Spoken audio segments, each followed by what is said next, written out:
Hi అండి అందరికీ. ఈరోజు మనం ఎంతో ఫేమస్ అయిన పిస్తా కునాఫా చాక్లెట్ ఎలా చేయాలో చూపిస్తాను. ఈజీ ప్రాసెస్‌లో అయిపోతుందండి. కావాల్సిన ఐటెమ్స్ వచ్చి పిస్తా స్ప్రెడ్డింగు, కునాఫా సేమియా, 250 ఎంఎల్ కండెన్స్డ్ మిల్క్ అండి. అంటే మిల్క్ మేడ్ అంటారు దీన్ని.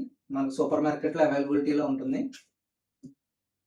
కొంచెం పిస్తా, 100 గ్రామ్స్ బటర్, ఒక డార్క్ కాంపౌండు.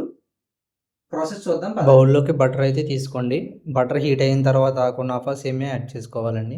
కునాఫా సేమియా యాడ్ చేసుకున్న తర్వాత హీట్ వచ్చి స్లిమ్లో అయితే పెట్టాలండి. తొందరగా అయితే అది కలర్ అయితే వచ్చేస్తుంది. స్లిమ్లో పెట్టుకొని మిల్క్ మేడ్ అయితే యాడ్ చేసుకోండి. కొంచెం మిల్క్ మేడ్ యాడ్ చేసుకున్న తర్వాత పిస్తా స్ప్రెడ్డింగ్ ఒక 2 స్పూన్స్ అయితే యాడ్ చేయండి. యాడ్ చేసి మనకు పర్ఫెక్ట్ కన్సిస్టెన్సీ వచ్చే వరకు కలపండి. నేను 2 డ్రాప్స్ గ్రీన్ కలర్ అయితే యాడ్ చేశానండి. మీరు ఆప్షనల్ అండి, కావాలంటే యాడ్ చేసుకోవచ్చు. చాక్లెట్ మెల్ట్ చేసుకుని ఫస్ట్ లేయర్ కోటింగ్ వేసి ఫ్రీజర్లో అయితే పెట్టండి. సెంటర్లో కునాఫా యాడ్ చేసుకుని పై లేయర్ కూడా ఫిల్లింగ్ చేయండి. మీకు చాక్లెట్ మెల్ట్ చేయడానికి ఓవెన్ లేకపోతే డబుల్ బాయిల్ మెథడ్ కూడా యూస్ చేయొచ్చండి.